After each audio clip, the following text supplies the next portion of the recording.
I missed it. I'm looking at chat. What a terrible chair. Oh, snap. Oh, no. Dude, why do we get so close? Okay. Don't know if this started.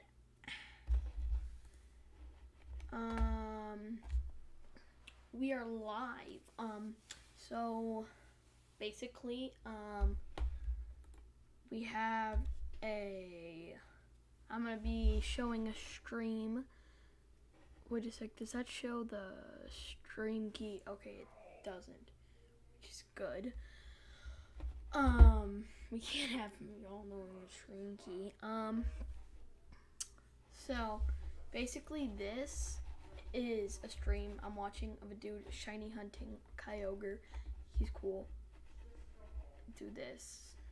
That's his channel. I don't know. Don't look at those guys. They don't exist. So basically we're just gonna be playing some Pokemon Sword, Minecraft, and all that. Might do some Animal Crossing. So yeah.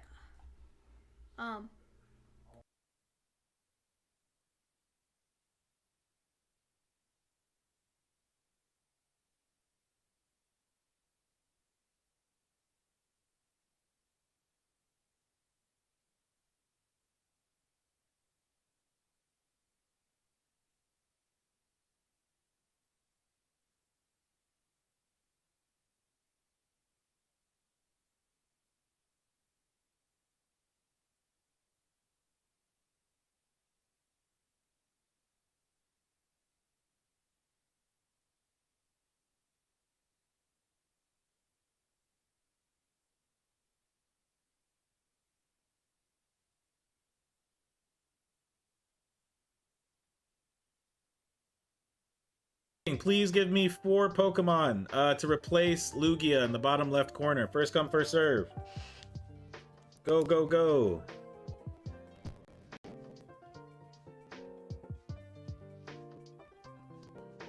I just realized I had internet off. Oh no.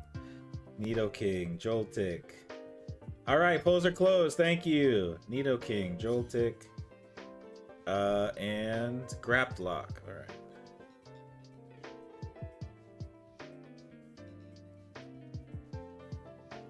Oh, Jason. Alright, cool, cool, cool.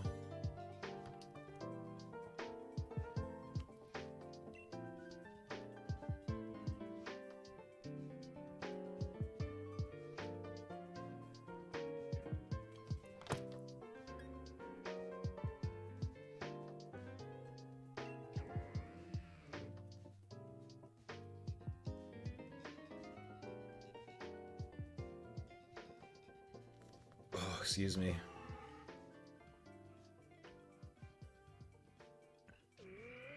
Oh, snap. Oh, dang. Whoa. We got some good choices at the beginning. They felt bad for us. They felt really bad for us there.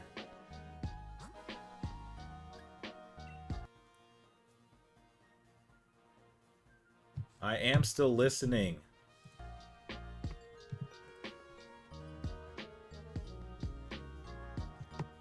Oh, this poll's been over for a while. Giratina wins. Dude, I gotta be better. I gotta be faster on that, man.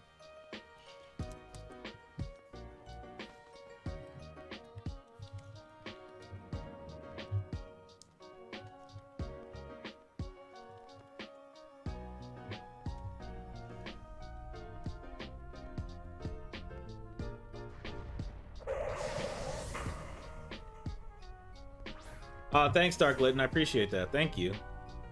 Yeah, we need it. We have not been doing so hot so far. Well, the odds of getting a shiny. 1 in 100, AJ. Well, for me. If you don't have shiny charm, then it's 1 in 300. But if you have shiny charm, it's 1 in 100. What does this do? All stat changes affecting the target. Turn toss. Okay, I'm not good enough at the game to even know what that's gonna do.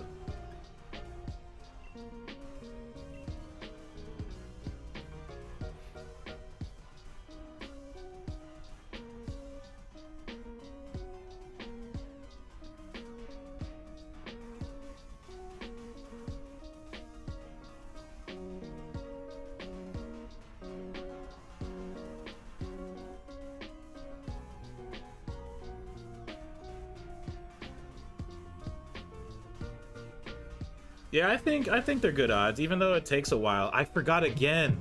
Oh my god. I literally said that I would not forget twice, and I forgot both times. Alright, we just got to make it through.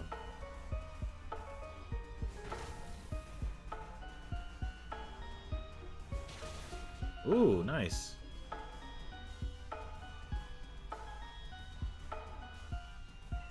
How am I almost dead already? Dang, man.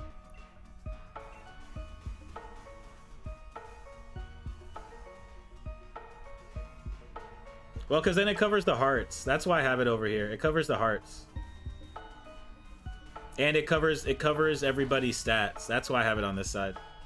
Like everybody's health and stuff.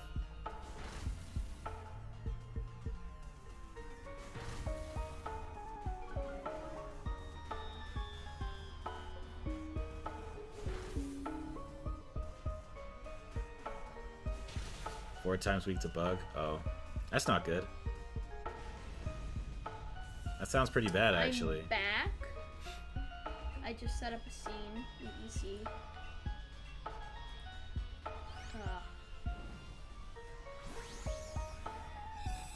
Eventually I'll remember, Lo. Eventually I'll remember.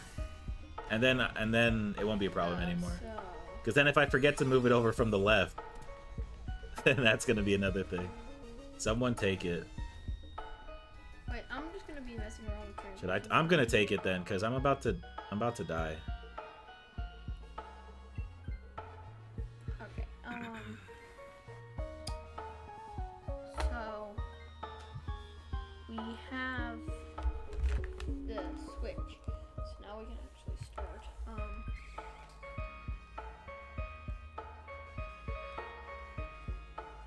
As you can see, the stream in the corner is 17 from 17 homes. Who's that? Completely unaware of what I'm doing. Yeah, Yuxi's not doing so hot. Mesprit and Azelf are tied 46%. Yuxi 8%. Yo, what's up, Phantom? How you doing, man? Ooh, Azelf is in Please tell me. lead. I don't like Azelf. I like Mesprit. Toasted noodle time. Most of my life, I have felt very threatened by cops. I've always been scared of them. I'm not really sure why or where this comes from, because my dad is friends with a couple of cops, and a lot of my friends' parents are cops. Also, I'm not the one to do illegal things, so there really is no need to be scared of them. I think the fear of cops has slowly built up during the elementary school years because two little, incidents. So, at my 9th birthday party, I had a bunch of friends come over to my house to stay the night. The guys were to stay and the girls were going to leave, of course. So, we were pretty wild younglings, and the moment they all got to my house, it just exploded with energy. Everyone was running around the house, like, just screaming bloody murder. And in the middle of this commotion stood my cousin. She had realized a goofy phone was in the corner of my playroom. She dialed 911 and listened in. Unexpectedly to her, they answered, and she had to think quick. She said, there's a crazy man running around my house, and hung up the phone. Another person had witnessed this whole phone deal go down, and he started screaming, Ella, call the cops! Ella, call the cops! Ella quickly stopped him and started screaming, Preston, call the cops! Preston, call the cops! We believed Ella, and we started running for a place to hide from the cops.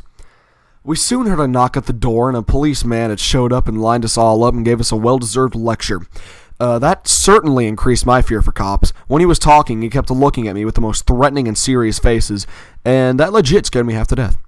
As if that was bad enough, a year later in 4th grade, I was caught going behind a ditch behind a man's backyard. He started screaming, This is private property! Get out! Even though it was most certainly not private property.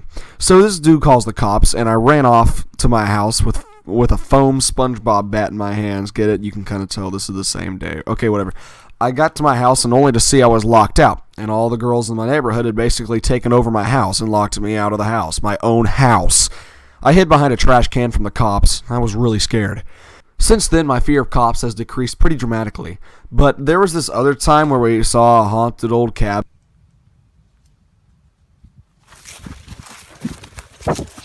And apparently we were on private property and we got in trouble and my dad found out and somehow, and yeah. So yeah, I have a deep fear of cops, even though it isn't that strong anymore. If you're a cop and you're watching this, then hey, if you see me, I'm looking suspicious. I promise, I'm not doing anything bad. I swear. I'm pretty positive. Thanks for watching this video, my dudes. I am very, very close to 1,000 subs. I cannot wait, assuming that I ever get there. I might do a live stream or something. I don't know. If you want to do a Q&A live stream, you just tell me in the comments. There really was no point to this video. I was just bored, and I was like, I need to make a video. So, yeah. Thanks for watching, guys.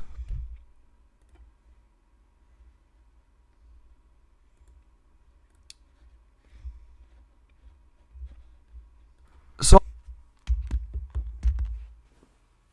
my first job was at a hardware store. I just needed a job for the summer, you know? Get a little extra cash, buy a laptop for school. And when the application asked, when are you available? I was like, always. It's summer, dummy. Which was a mistake, because it got me the job.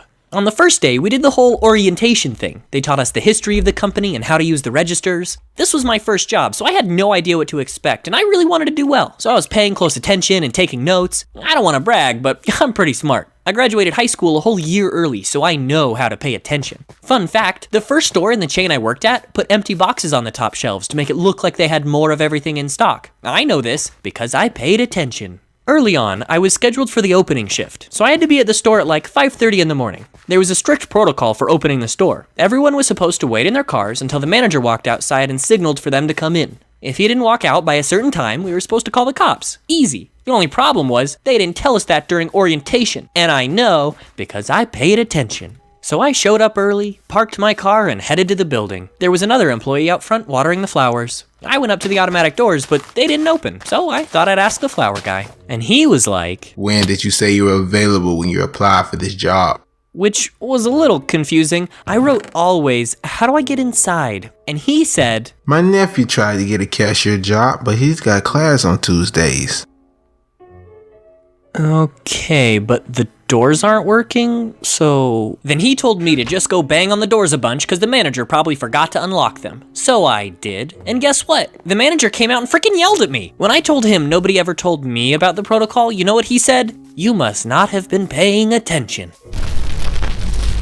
Later, I asked one of the other new cashiers if the protocol was even mentioned during orientation, and they told me no, they had to have it explained to them by someone else. So not only was the manager already mad at me for something they didn't tell me, the flower guy was trying to get me fired. Awesome! I really tried to like that job, and some of the people that I worked with were super nice, but one thing that I didn't like was the garden center. The garden register was in this glass box with a broken fan that felt like an actual oven, and there was a security camera that I'm pretty sure was only there to watch me, because if I walked out of the oven or sat down, someone would come out and tell me to climb back into the oven and stand up. I understand that it looks unprofessional if an employee is sitting down all the time, but what difference does it make if nobody's around? For hours. You trying to bake me like a ham? But every now and then, there would be a huge tsunami of customers all wanting to check out at the same time. The line would wrap all the way to the back of the store. I'm working as fast as I can and people are getting impatient, so I call for backup and keep working. But nobody shows up, so I get through everyone by myself. That's when another cashier strolls into the garden center and asks, I thought you needed help.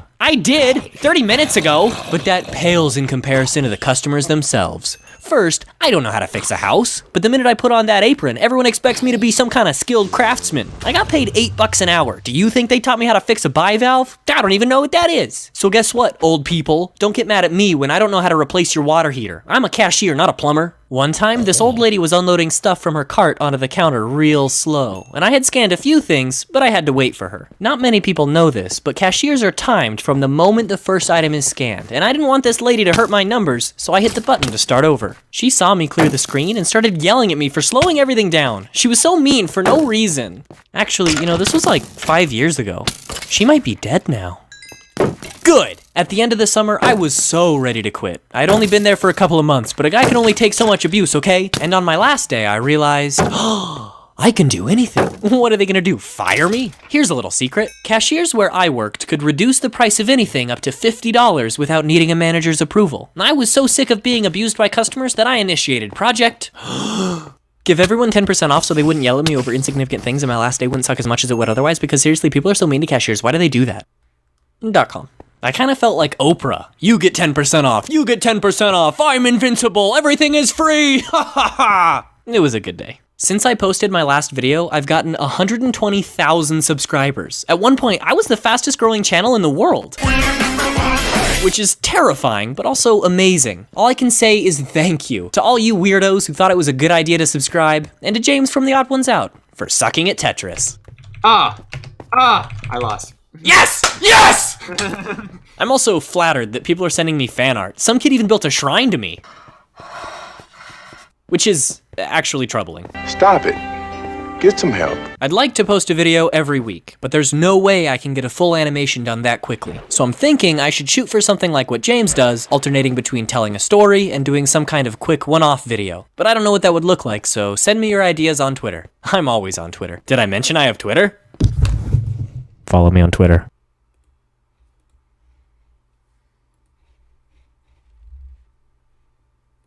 Okay, class. Spell Wednesday. I don't know how to spell Wednesday. Well, James, just sound it out. Oh, okay. So, like this? No, James, it's Wednesday. You said sound it out, and that's how you sound it out. You think you have it bad? Do is spelt with an X. I think it comes to no surprise that I'm terrible at spelling. I feel like everyone in life falls into two categories. Either you're good at math and bad at reading, or you're weird. And if you've seen my other videos, you know that I'm a math boy. My mom told me that I have dyslexia because she has dyslexia and I have all the symptoms, but we never got that diagnosed by a doctor, so you can't make me take my meds, Mom. A lot of times what I do to cover up the fact that I spell lower than a first grade level is I will purposely misspell words to the point where it's obviously a joke. You thought I was doing that to be funny, but it's actually because I have zero self-confidence in my spelling and I don't want anyone to point out my mistakes. I mentioned this in a different video, but in elementary school, I was put into an honors program and everyone had to take spelling tests a grade ahead of their level. And by everyone, I mean everyone except me, because I failed every single spelling test. So I had to take spelling tests that were on level. Ew. Every week when we took a spelling test, I would have to move to the back of the classroom and the teacher would stand right next to me. She'd call out everyone else's word, which had like 8 syllables, like anti-disestablimentarianism, and then she'd turn to me and give me my on-level word. James, your word is cat. Also, one year our class did a spelling bee and everyone had to participate, and I didn't even care that I was the first one out. Hey, that's almost my name. Another thing that I mentioned in a pretty old video is that I used to have a speech impediment when I was little. I couldn't pronounce my O's and I talked like this. I'm good now. Obviously. So every other day during school, I had to go to a speech therapy class, and one day the teacher who taught me how to pronounce my O's, I'll call her Mrs. Kool-Aid, gave me this sheet of paper with a bunch of raindrops on it, and she said, for every raindrop on this page, say the word raindrop. But then she just left the room, and I said, well, I'm not gonna do this. I didn't say raindrop a single time, because no one was even there. No one would have seen me not saying raindrop. So why would I do something that I didn't want to do? But then, the funny part is, when she came back, she asked, are you finished saying your raindrops? No. Well, how many did you say? I didn't say any. You stupid child. I told her the truth for some reason. I don't know why. It was probably the easiest lie in my life to get away with, but that's why I remember this story. I'm still mad at myself for telling the truth. And I had to say raindrop a bunch of times in front of her, and she would only go to the next raindrop until I said it right, and it was terrible. Really hurt my feelings. Since I was struggling with reading and spelling, I had to get an IEP. An incredible, excellent personality, which meant I had to go to a special class for a little bit during school. And the teacher who taught this class was none other than Mrs. Kool-Aid. Oh yeah. I don't know why I said it like that. I don't remember anyone ever telling me I was put into a special needs class. I just remember going into speech therapy every other day, and then those classes slowly morphed into teaching me how to read and spell. I don't know, I thought reading this book would have helped me talk better. 2 other kids were in the reading class with me, and I remember the day when reading for me just clicked. Us 3 were given a simple sentence to read. It was about bees. It was so simple. It was literally just, to defend their hive from wasps, bees don't sting the wasp. Instead, they all crowd around the wasp and flap their wings to raise their body temperature, heating up the wasp until it dies. And then Mrs. Kool-Aid asked us, okay, how do bees defend against wasps? And the other two kids said, they sting them. And I said, what? No, you moans! Didn't you weed this? Ah! The words in this paper have meaning when placed in a certain order to convey information.